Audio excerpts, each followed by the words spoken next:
Hey everybody, welcome back to the channel. I appreciate your time. Thank you for watching. First off, for all the haters, Patriots is still number one, and I guess Tom Brady's sticking around for another 5 to 7 years is what he said the other day, so get used to it. But this next update is for Minnesota. This information was forwarded to me by one of my biggest supporters, Justin. You know who you are.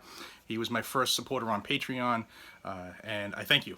I can't say thank you enough. If you guys are interested in supporting the channel through Patreon, link is in the description. Check it out. Minnesota has a bill that they will be voting on in the House relatively soon. It's HF 238, commonly known as the Stand Your Ground law. It made it through the House Public Safety Committee Tuesday with a vote of 9-6. Now, in doing my research, I still think this Stand Your Ground bill has an uphill battle, and I'll explain that in a minute.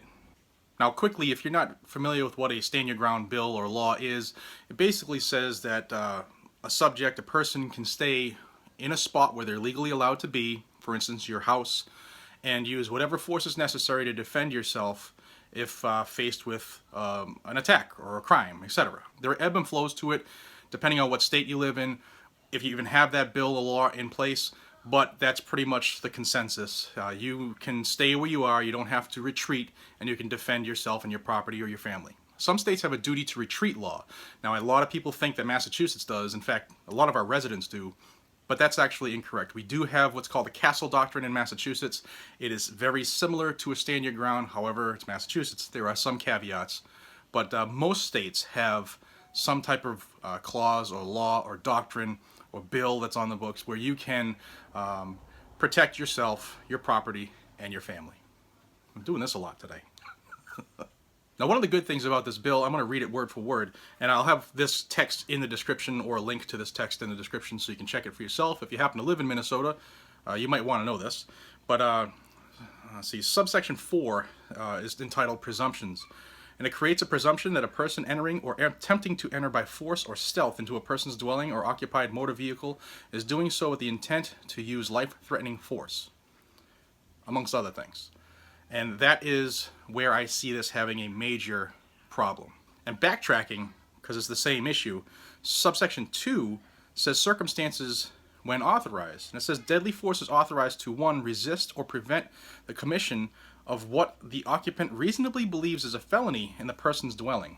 We'll come back to that. And 2, resist or prevent an offense by an assailant that the person reasonably believes constitutes an imminent threat to oneself or another person, substantial great bodily harm or death.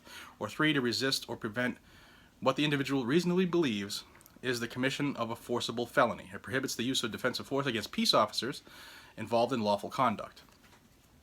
So let's talk over that real quick. This bill gives you the right to assume that anybody coming in your house is going to try to kill you. Now, I'm not sure how liberal the House is in Minnesota. Justin, let me know in the comments. People will be watching. They want to hear what you have to say about this because you have firsthand knowledge. So you really are going to have an uphill battle when it comes to a law, especially in a major vote from a House or a Senate, where you give a carte blanche to people, especially when it comes to sending them to their maker. The issue is authorizing deadly force in what you reasonably believe is a felony in your dwelling.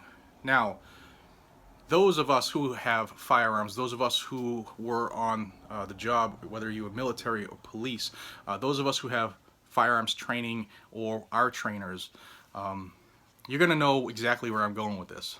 The use of force continuum. Now, as a citizen, you're really not bound to a use of force continuum. However, you cannot become the aggressor and expect for the judges and the courts not to come down hard on you. As it is, you could be defending your life 100% and still be found guilty of some stupid crap. That's how liberal some of the country is. But a felony. Now, in most states, like larceny or theft over $250 or $500, depending on where you are, is a felony. Breaking and entering in the nighttime is a felony. So, just an example. Some hobo breaks into a basement to get out of the cold and sleep for the night. Now that's a felony, because it's the night. I said the night. Breaking and entering in the nighttime is a felony in most parts of the country. Now, according to this, you can blast him and you'd be okay. Guy's just trying to sleep. Now that's what you're going to hear from the defense attorneys. He's cold, he's hungry, just trying to get out of the snow, out of the blizzard. This poor gentleman just needed a place to stay.